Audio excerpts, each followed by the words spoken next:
นะโมพุทธายะสิทธังนะโมพุทธายะสิทธังนะโมพุทธายะสิทธังนะลูดโมถอนพุทธอดทาลุดยะตกสวาหายนะลูดโมถอนพุทธอดทาลุดยะตกสวาหาย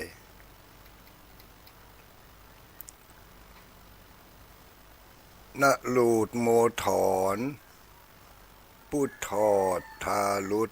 ยะตกสวาหาย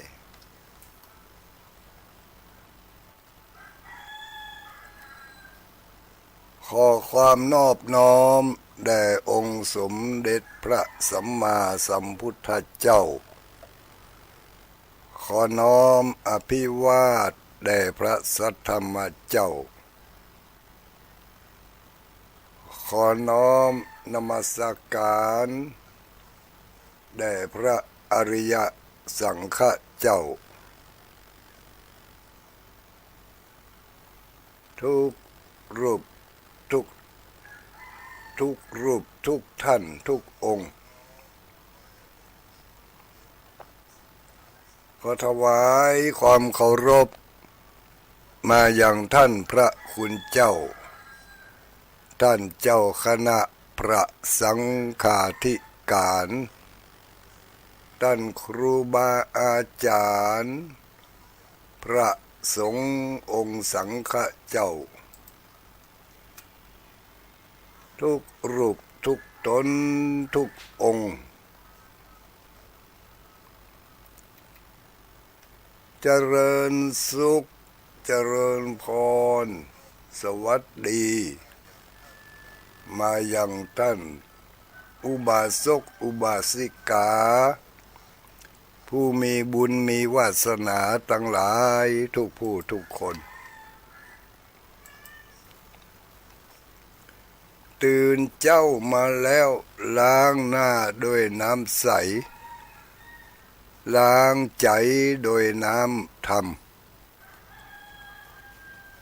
ล้างหน้าโดยน้ำใสล้างจิตล้างใจโดยน้ำธรรม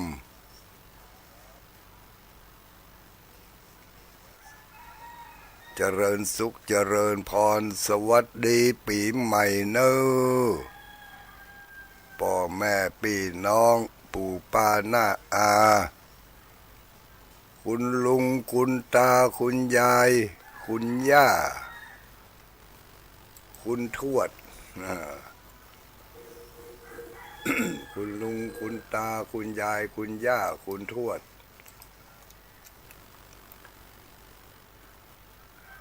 ตื่นเจ้ามาแล้ว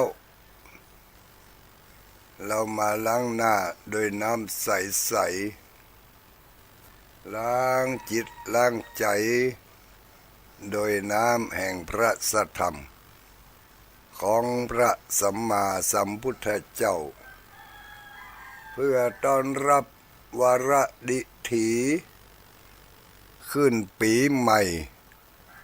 พุทธศักราช2568วันนี้ก็เป็นวันท้วนสองของปีพุทธศักราช2568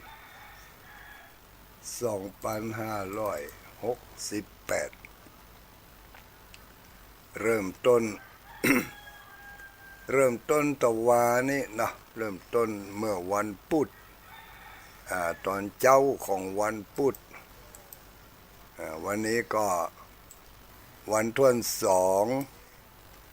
เป็นเจ้าของวันพฤหัสบดีพอดีพฤหัสบดีก็พอดีอะไรเอ่ยพฤหัสบดีก็เป็นวันพอดี พอดีท่วนสองของเดือนท่วนสองของปีพุทธศักราช2568จะย่างก้าวเข้าไปแล้วเน้อนับไปบ่ไม่ตั้งหลายนับได้วันหนึ่งวันผ่านไปแล้วเน้อ2568ผ่านมาแล้ว1 วันผ่านไปแล้ว1 วันวันนี้ก็จะเป็นวันท่วนสองของการของการเริ่มต้นปีของการเริ่มต้นปีเอามาเริ่มต้นกันในวันนี้เริ่มต้นกันตะวาเริ่มต้นด้วยเริ่มต้นด้วยอะไรเริ่มต้นด้วยการทำคุณงามความดีทำคุณงามความดีทำคุณงามความดีทางกายทางวาจาทางใจก็เปรียบเสมือนหนึ่งว่าตื่นเจ้ามาของวันใหม่เราล้างใจโดยน้ำแห่งพระสัทธรรมน้ำของพระสัทธรรมก็คือคำสั่งและคำสอนขององค์บวรสัมมาสัมพุทธเจ้าได้ฝากฝังให้พุทธบริษัทหมู่เฮาทั้งหลายได้ หมู่เฮาทั้งหลายได้นำไปประพฤติปฏิบัติ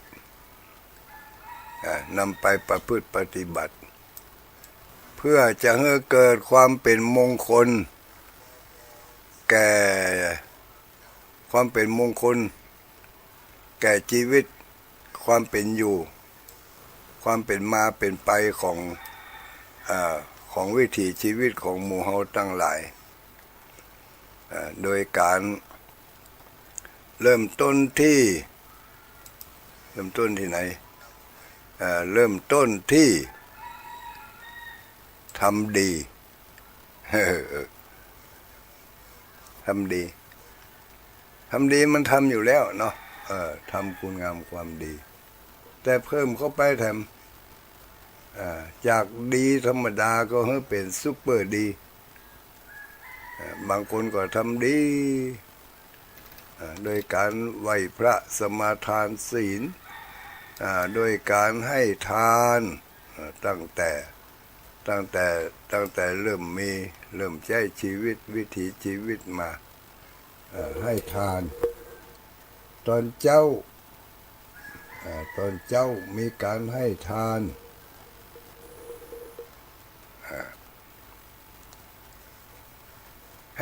โดยการใส่บาตร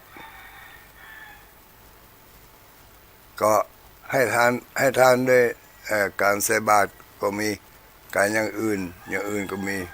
ให้ทานการให้ทานเนาะ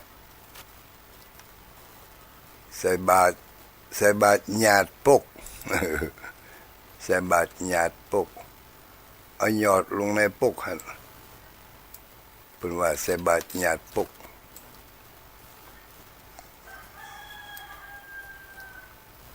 ก็ทักทายกันวันนี้เป็นวันพิเศษของตุลุงดอยจะพยายามบริหารเวลาที่ได้รับมอบหมายจาก ผู้อำนวยการได้รับมอบหมายจากผู้อำนวยการสถานีวิทยุคลื่นสีขาวเพื่อชาวประชาว่าวันนี้ท่านผอ.เปิ้นติดภารกิจ งานคณะสงฆ์สำคัญก็ขอบอกผ่านมายังตุลุงดอยขอตุลุงดอยช่วยรับภาระบริหารเวลาคือกำเตอร์อีนะตุลุงก็พอไปพอมาแล้วมันก็พอที่จะเนี่ยได้ทำได้ไม่ขัดข้องก็เลยรับปากจะช่วยบริหารให้ในเวลาตี 5ไปจนถึงปุ่นนั้นเนอะ7 โมงตี 5ไปจนถึงตี 7ปุ่นน่ะตี 7เพิ่นมันนิยมว่าตีตั้งแต่7 โมงตั้งแต่6 โมงไปนี่ตี 5ตี 6นี่ก็บ่มีกันเนาะบ่ลำได้ยินไผว่านะตี 7ซ้ำให้เพิ่นมีกำเรียกเฉพาะช่วงเวลาลูกบางทีเพิ่นก็บอกว่าพอถึง7 โมงมาเจ้าบางพ่องก็บอกว่า1 โมงนี่เหรอ1 โมงไหว้สาโอ้ตื่นมาก็หลายคนแล้วลูกนี่เนาะ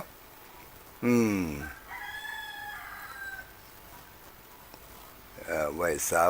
าเอาโชคดีปีใหม่กันกูคนเนอะโชคดีปีใหม่สุขภาพร่างกายสมบูรณ์แข็งแรงโรคภัยไข้เจ็บอันใดมี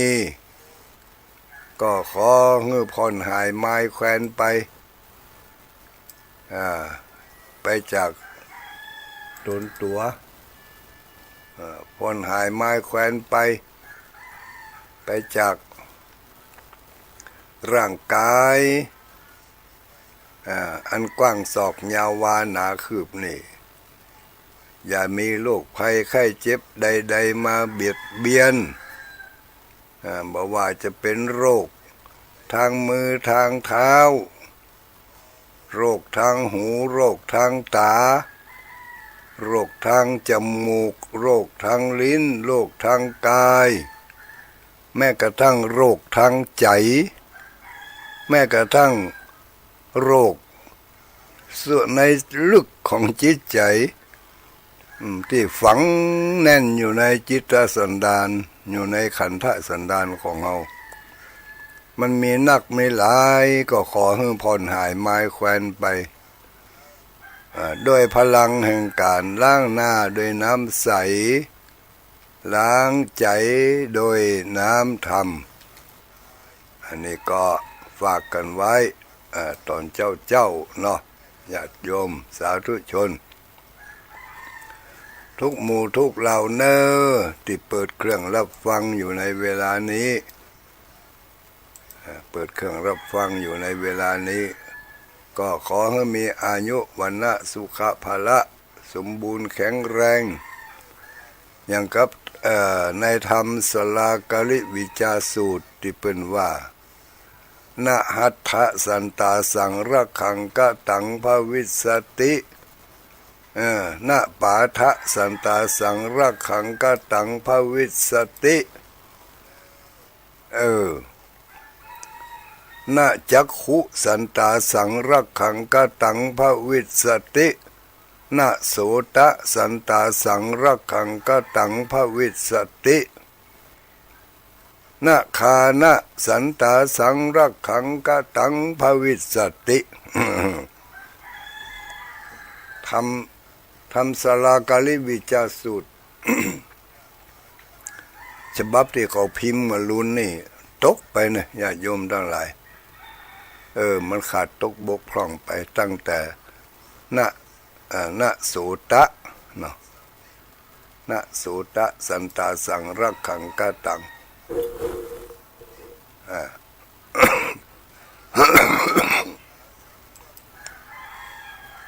เป็นโรคเป็นภัยในหูในตาในลิ้นในจมูกก็ดีอีนะเป็นในธรรมเป็นว่าก็ขอให้ปันห่มปันหายปันไม้ปันแควนอย่าได้มี อย่าได้มีโรคใหม่มาเพิ่มเติมโรคเก่าที่มีอยู่ก็เงือผ่อนเบาลงไปเนี่ยอย่างเนี้ยนี่หมู่เฮาทั้งหลายในธรรมสลากริวิจาสูตรที่ตุลุงได้เทศเทศนาเมื่อคืนวันจันทร์ที่ผ่านไปเนาะเมื่อคืนวันจันทร์ผ่านไปแล้วก็เป็นอันว่าได้อวยพรอวยชัยกันปัดเคราะห์ปัดภัยกันเมื่อคืนวันที่31คืนวันที่31มีการสวดมนต์ข้ามปีกันก่อนลูก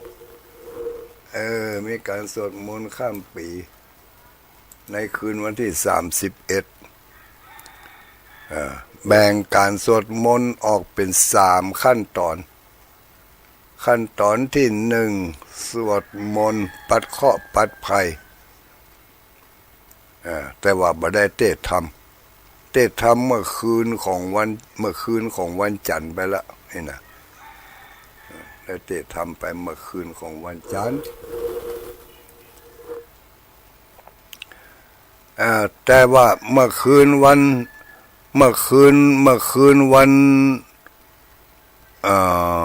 อังคารกันเนาะวันที่31นั่นได้รับความเมตตาจากปนานอาคมได้ถวายเวลาให้กับคลื่นสีขาววัดพระธาตุม่อนจอมพอเป็นตัวแทนของคลื่นสีขาวทำการถ่ายทอดสวดมนต์ข้ามปีไปให้ป่ออุ้ยแม่อุ้ยที่บ่ได้ไปตังวัดตังวาอยู่ยังบ้านยังเฮือนได้ยินได้ฟังถ่ายทอดการทำพิธีตอนกลางก็มีการสวดสืบชะตาต่ออายุแล้วก็มีการเทศธรรมที่เอามาเทศเมื่อคืนวันสืบชะตานั้นชื่อว่าธรรมโลกาวุธิโลกาวุธิที่เขาจังได้ยินพระเดชพระคุณท่านพระครูสุจิตานุรักษ์ด็อกเตอร์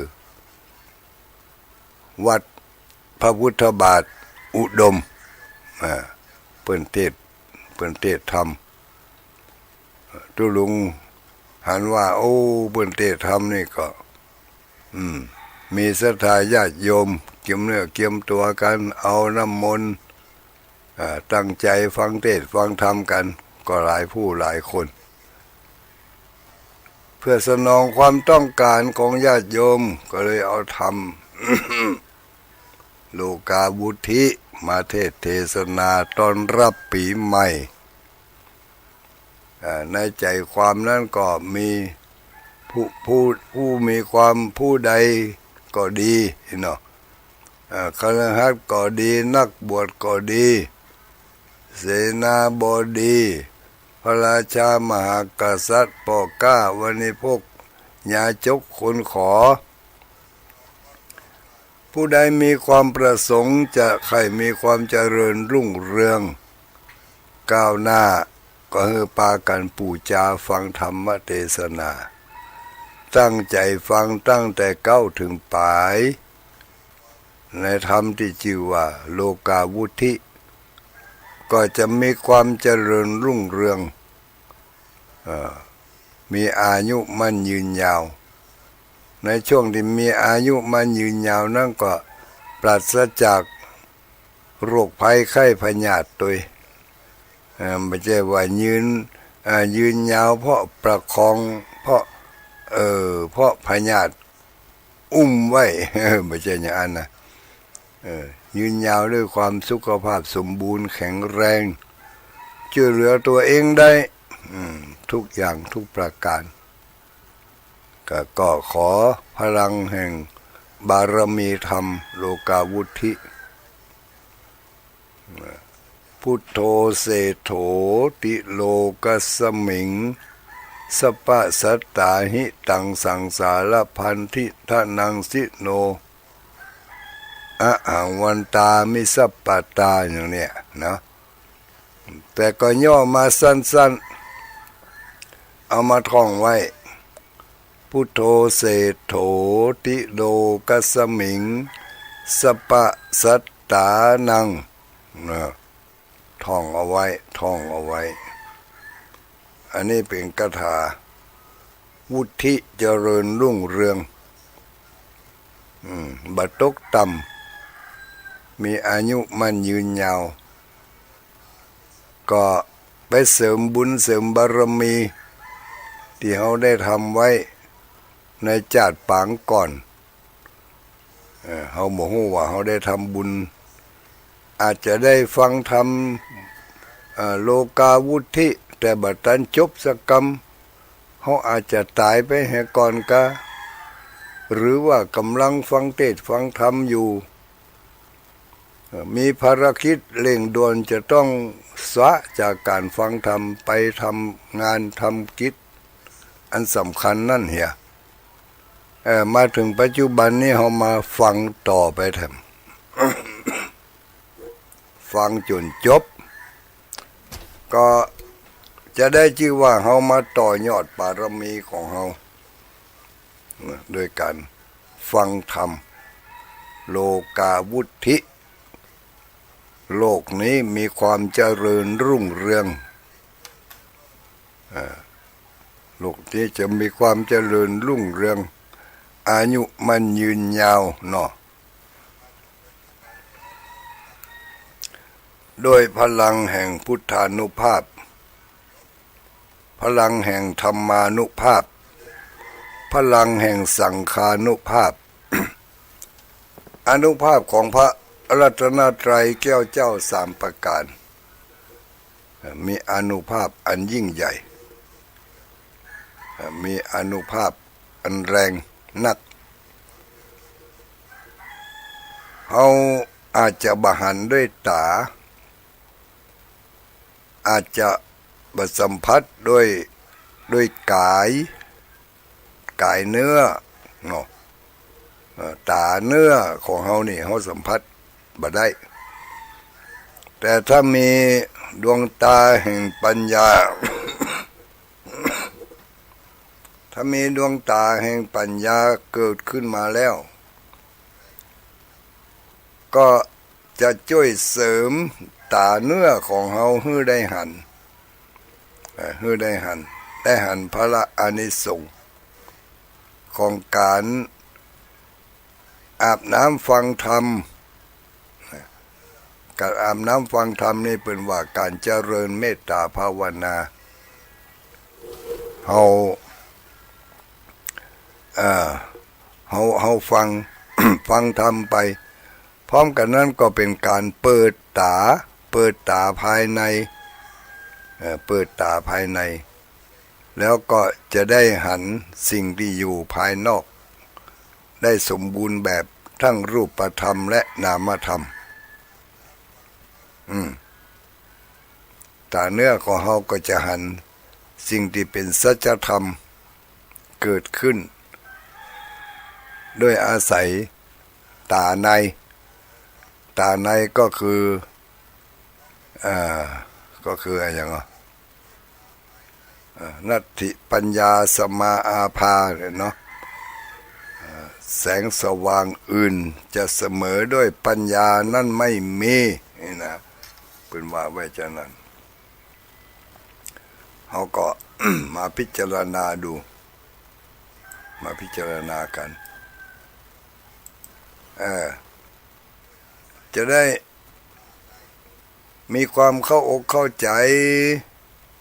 ในเรื่องของการฟังเทศน์ฟังธรรมเนาะการฟังธรรมอย่างที่ทุลุงเคยบอกเคยประมวลให้ฟังว่าหมู่เฮาทั้งหลายฟังธรรมถึงมื้อถึงวันนี้ฟังอยู่3ประเภทนะฟังอยู่3ลักษณะที่1 ฟังเอาประเพณี นี่ฟังเอาประเพณีฟังไปจากนั้นถึงเวลามาก็เปิ่นเทศทำก็ฟังไปเหรอเปิ่นขึ้นนะโมก็ไหวเหกำไหวนะโมตัสสะจบแล้วเอวเมสุตังเอกังสมัยยังนั่นก็เริ่มไหวละเริ่มไหวไปพอหันพอนี่เริ่มไหวไปอู้จาสนทนากันจิตใจก็เกิดความวุ่นวายตัวอยู่ตรงหน้าในวัดในงานแต่ใจนั้นไหวไปทางบ้านทางจองไปทางภารกิจการงานนะอันนี้ฟังเอาประเพณีเปิ่นหู้ว่าเขานี่กำลังฟังธรรมอยู่ แต่เนื้อหาสาระบ่ได้บ่เข้าใจอันนี้ฟังเอาประเพณีแล้วก็ฟังแหมอย่างหนึ่งฟังแหมอย่างหนึ่งตั้งใจฟังแต่ฟังเพื่อขอให้เกิดความศักดิ์สิทธิ์ ขอให้เกิดความศักดิ์สิทธิ์ฟังธรรมก็เพื่อจะขอให้หายจากทุกข์จากโศกจากโรคจากภัยขอความศักดิ์สิทธิ์ของพระธรรมบันดาลให้ถูกหวยถูกเลข อันนี้ฟังเพื่อขอให้เกิดความศักดิ์สิทธิ์อย่างทำสืบหูราชาตากาเนาะเตะทำขึ้นบ้านใหม่เตะทำอย่างโมนั้นนี่นะถ้าฟังเพื่อขอเกิดความศักดิ์สิทธิ์เขาก็จะได้หมอนะได้ความศักดิ์สิทธิ์แล้วก็ความศักดิ์สิทธิ์นั่นจะเป็นจริงขึ้นมาได้หรือไม่มีองค์ประกอบหลายอย่างหลายประการอยู่เนอะกว่าพลังแห่งพระธรรมนั่นจะเกิดความศักดิ์สิทธิ์ขึ้นมาได้นี่การฟังธรรม บางคนไม่ได้ฟังเมื่อคืนวันนั้นเนาะตุลุงก็เอามาย้ำเตือนท่านการฟังธรรมมีลักษณะ3อย่างอย่างที่1ฟังเอาประเพณีอย่างที่2ฟังหวังความขลังความศักดิ์สิทธิ์ของธรรมแล้วอย่างที่3ฟังอย่างที่3ฟังอย่างนี้ฟังเพื่อเอาสติปัญญาฟังเพื่อให้เกิดความเข้าอกเข้าใจในเนื้อหาของพระธรรม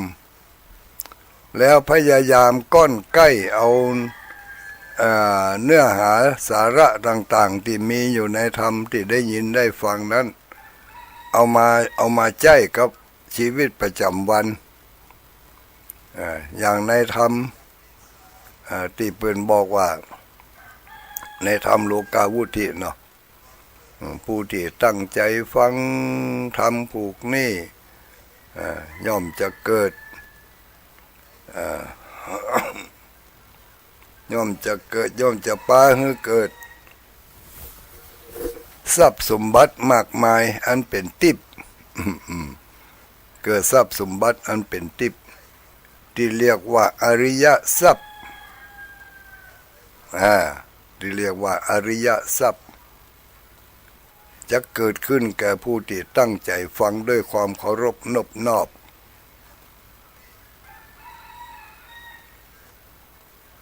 อริยทรัพย์มี7ประการในธรรมบุญก็ว่าไว้ในธรรมโลกาวุธินานาตั้งใจฟังพอต่อถ้าฟังแล้วถ้าบ่ได้อริยทรัพย์7ประการนี่ก็แสดงว่าฟังให้เกิดความศักดิ์สิทธิ์บ่ได้เกิดปัญญาแต่อย่างใดหรือบางทีก็ฟังให้มันเป็นประเพณีไปจะมี10จัตตาแล้วบ่เอาธรรมมาเทศผูกหนึ่งด่ากันทำตั้งหน้าตั้งตาด่ากันเทศกันทำกันใหญ่โต บางทีก็จัดกันเทศกันทำใหญ่โตไปซื้อซ่าซื้อก๋วยซื้อเปียดอย่างมาเอาขอบโคมอย่างเข้าใส่เอาของกินของว่าของสดของแห้งใส่เข้าไปมีแผ่วข้าวสุกข้าวสารพริกเกลือเหือดังบะฟักบะแฟงบะแตงบะเต้าใส่กันเทศกันบะเล็กบะเล่นหั่น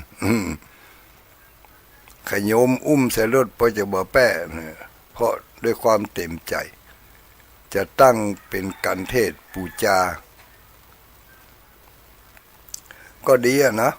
ดีตั้งอกตั้งใจมีหลายคนช่วยกันลูกเต้าหลานเหลนหมอนั่นหู้อันนั่นหมอนั่นหู้อันนี้ก็ปากันเอามาเปาะมาหอมใส่กันเทศกันทำกัน อันนี้ทำด้วยความตั้งอกตั้งใจบ่ได้มักง่ายไหนๆก็ว่ามาถึงนี่แล้ว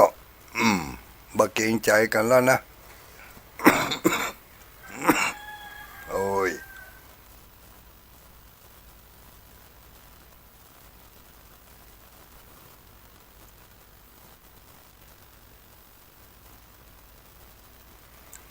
ขออนุญาตดื่มน้ำแป๊บหนึ่ง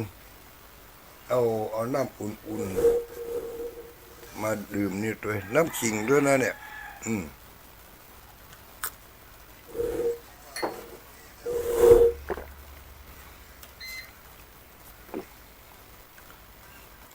ละอ่อนเขาต้ม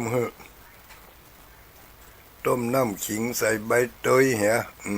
ก็กินก็หอมดีแต่ต้องต้มเข้มๆหน่อยมันได้ขจัดปัดเป่าโรคภัยไข้เจ็บบางสิ่งบางอย่างออกไปได้หรอน้ำขิง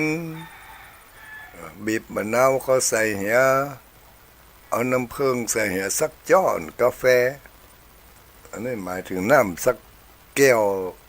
วธรรมดานี่นะแก้วกุนเดียมนี่นะใส่เหียจ้อนกาแฟเจ้ามันยังตัดใส่เข้าไปก็ใส่ไปเลยสมุนไพรเข้ากันได้ทั้งนั้น ยังบ่พอยาแก้หลวงพอโดแต่ก่อนเนี่ยเนาะที่เขาเป็นละอ่อนเขาจังหันปุ้ยเป็นจังเอาถุงยาแก้มาปวดโถถุงบะเล็กบะเล่นถอกลงในกะละมังค่าแล้วก็เอาบะหินเขาใส่ในหม้อใส่ในถ้วยพอยังก็บะหินฝนมีดนี่กำแล้วโตใหญ่นะแล้วก็เอาหากไม้กิ่งไม้ต้นไม้อย่างนั้นน่ะเอามาน้อยหมอกนิ้วมือนี่ผสมกันหลายอันหลายอย่างแล้วก็เอามาฝน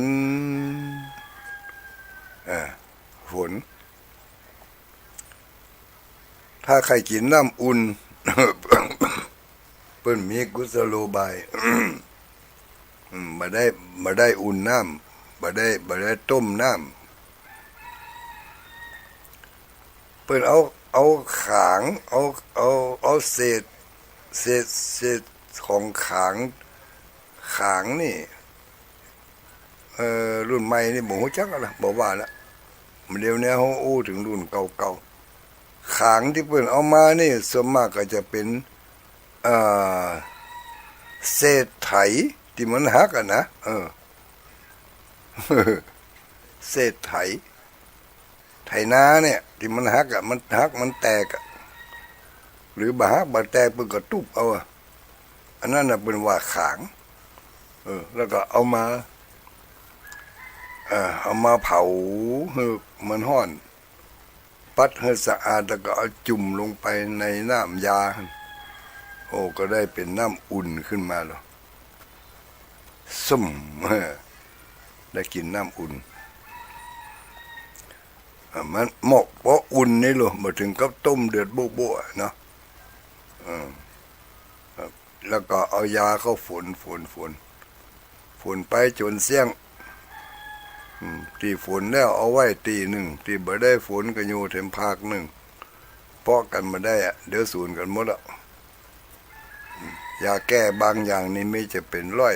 108ชิ้นต้องฝนนะฝนถึงหมดนะ มันจะเอากายน้ำมาได้นะการนั่งฝนยานั่นหายไปกึ่งแล้ว โรคภัยไข้เจ็บอ่ะเพราะความตั้งใจลูกมีสมาธิเมื่อมีสมาธิแล้วก็นะโสตะสันตาสังรักขังกตังภวิสติ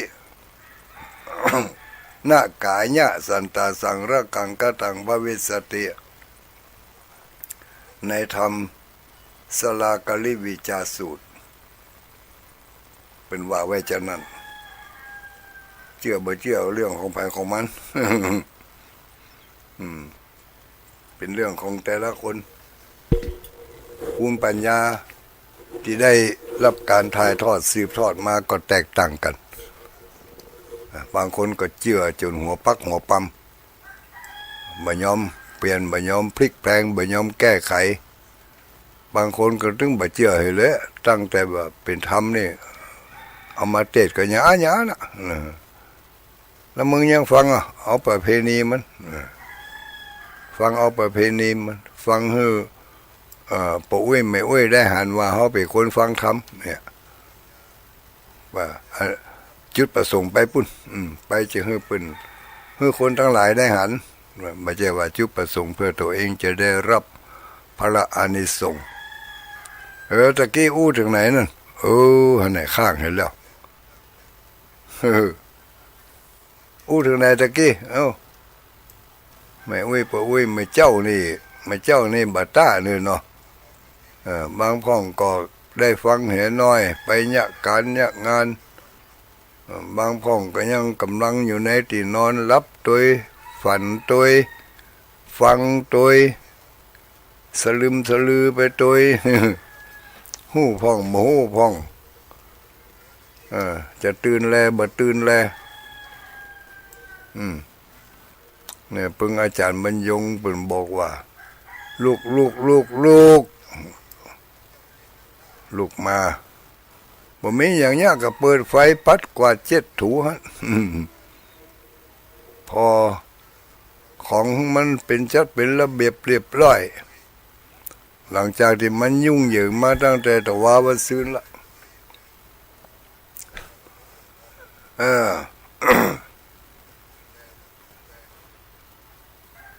บัดเดี๋ยวนี้เวลา5:46 นาที46 นาทีก็บริหารเวลาให้มันไปจนจบท่วนขบวนการเป็นกู้เป็นเปื้อนกับญาติโยมทั้งหลายช่วยทำการทำงานเป็นเปื้อนแก้เหงาขึ้นต้นปีใหม่แล้วลูกจะได้บ่ให้มันเหงามันจะได้บ่เหงาเพราะอะไรยังเพราะว่าเขาได้เริ่มต้นปีใหม่ในทางที่ดีเนาะเริ่มต้นดีดำเนินไปดีแล้วก็จะได้สิ่งดีๆเนี่ยมาด้วยกันลูก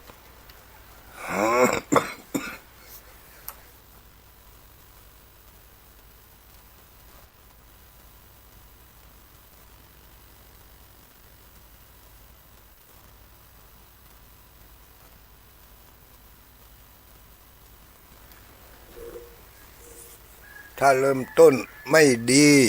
ถ้าเริ่มต้นไม่ดีเริ่มต้นสร้างปัญหา ก็จะได้ปัญหานั่นน่ะเนอะติดตามมาแก่แล้วแก่แถมแก่แล้วแก่แถมตลอดแรงตลอดปีโมโหจักสั่งจักหายสักเตือเพราะตัวเองเริ่มต้นด้วยการมีปัญหาปัญหาอย่างหนึ่งที่เราทำขึ้นมาด้วยความหู้เท่าบ่ถึงการก็ดีหรือด้วยเจตนาที่จะทำก็ดีที่มันเป็นปัญหานะเนี่ยไปทำไปเกิดวันดีคืนดี อันนี้สงส์มันออกมาแถมอย่างหนึ่ง ผลที่จะพึงได้มันตรงกันข้ามกับที่เขาได้ตั้งใจว่าจะทำให้มันได้มันบ่เป็นอย่างอันสักกรรมโดยแรงผลักดันของกรรมแรงผลักดันของกรรมประเภทนั้นมันหนักกว่าแต่มันได้ช่องได้ช่องว่างจังหวะของกรรมมันมาถึงแสดงเป็นวิบากออกมาบางทีก็บ่ใช่อย่างนักหนาเริ่มต้นน้อยเดียวแต่พอวิบากกรรมที่เขาได้ทำไว้ หลายอันหลายเชื่อที่เขาได้ทำไว้มันหนักเมื่อก่อนนั้นมันบ่ได้ให้ผลเตื้อเพราะมันบ่มีช่องว่างบ่มีจังหวะที่จะให้ผลพอดีจังหวะมันเกิดมันได้แล้วบ่ก็น่ากกรรมตัวอื่นเข้ามาแทรกตัวเพราะมันได้จังหวะแล้วลูกอย่างที่ทุลุงเปรียบเทียบไว้เมื่อคืนวันก่อนนั่นนะว่าก็ที่แรกก็ไม่ใช่ยังเดินไปตะหมูน้ำตาหนตางตะล่างกลางควงพอดีว่าสุมาเตะเอาเท้าของเขาไปต้องสะดุด ต้องสะดุดพับเอาเป็นแผลนิดหน่อยหมกเลือดยิ้มเนี่ยนะถ้าเป็นตะกอนเมื่อเป็นละออนนี่กำขี้ฝุ่นเขาพุกเหรอมันก็จะหายหรือมาอ่านก็เพราะมันเป็นแผลหัวไม่สุมาร์หัวไม่ตีนไม่เท่ามันเป็นแผลพอไปต้องสะดุดก็เอาแค่เอายอดหญ้ามือไว้มาต่ำตุบโมะเข้าไป2 วัน 3 วันมันก็แห้งไปหายไปก็เป็นปกติเหมือนเก่าเหมือนเดิมนั่นเพราะกรรมมันบ่มีกรรมอื่นมาแทรกกรรมอื่นบ่ได้ช่องว่างเตื้อมันก็กรรมวิบากตอนที่ไปต้องสะดุดนั่นมันก็ให้ผลแค่นั้นแค่วะแตกนิดหน่อยแล้วก็ใส่ยาใส่อย่างเห็นมันก็หายไปแต่บางรายการก่อเหตุของกรรมของวิบากกรรมอย่างเดียวกันคือเดินไปเดินมาไปต้องสะดุดสุมาเตะหัวแม่เท้าเป็นแผลก็เอายาเข้าใส่เหมือนกันนะล้างจนสะอาดแล้วก็เอายาเข้าใส่ก็ยาในตู้ยานี่แหละยาสามัญประจำบ้านยาแผลเหลืองแผลแดงอย่างนี้แหละใส่เข้าไป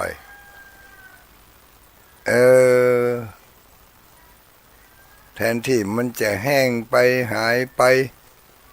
กับบ่เป็นอย่างอันสักกรรมเอายาแผลแดงแผลเหลืองเข้าใส่บืดมาก็ยังมาปวดอยู่ตุ๊บปวดก็ต้องสะดุดบัดได้นี่แผลนิดหน่อยใส่ยาแผลแทนที่จะหายมันก็บ่หายปวดอยู่งุบทีนี้บ่สนใจมันจะมันธรรมดาก็มันเจ็บมันปวดก็ผ่านไปอยู่อย่างนั้นปวดเล็กๆน้อยๆทนได้ก็มาแรงมาเยือพออย่างน้ำเหลืองย่อยเยิ่มไว้บ่แห้งสักกำ น้ำเหลืองย่อยเยิ่มไว้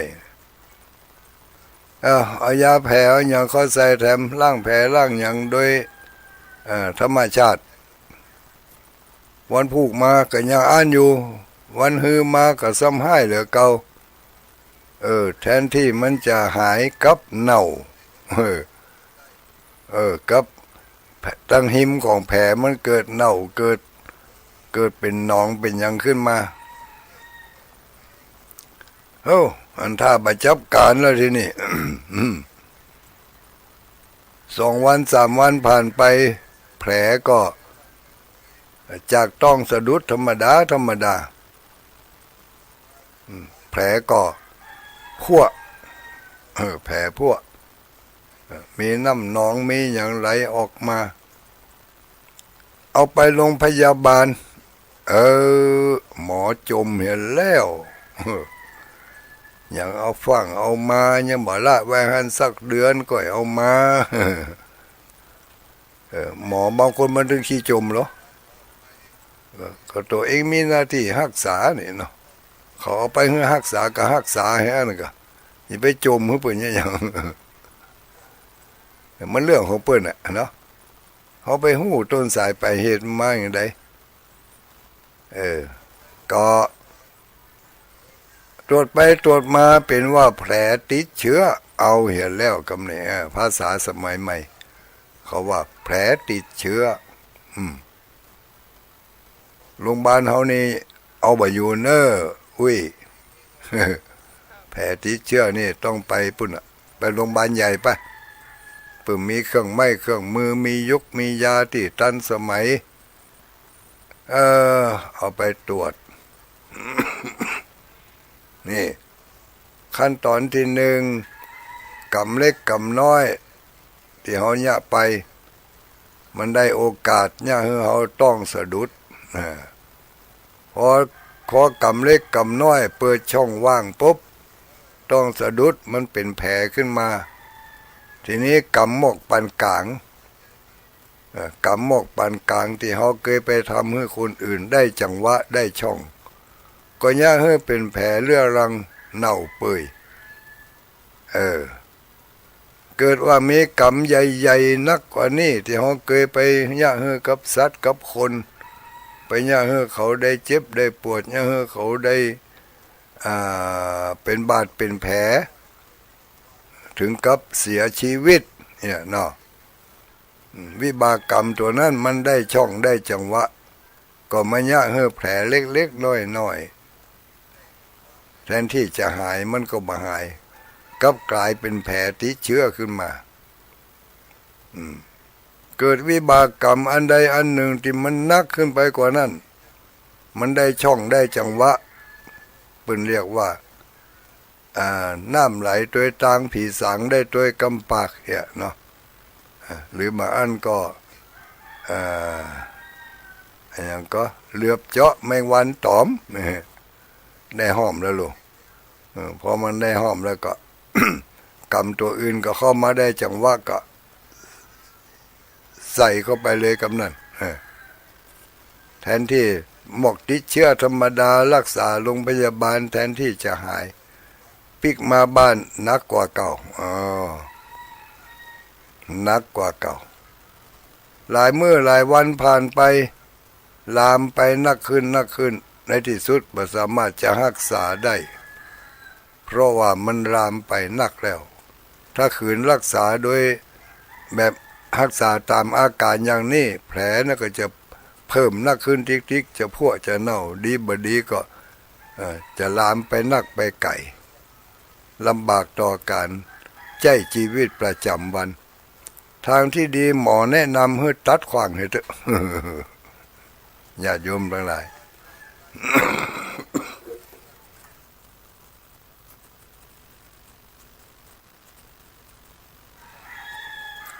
จากต้องสะดุดธรรมดานะ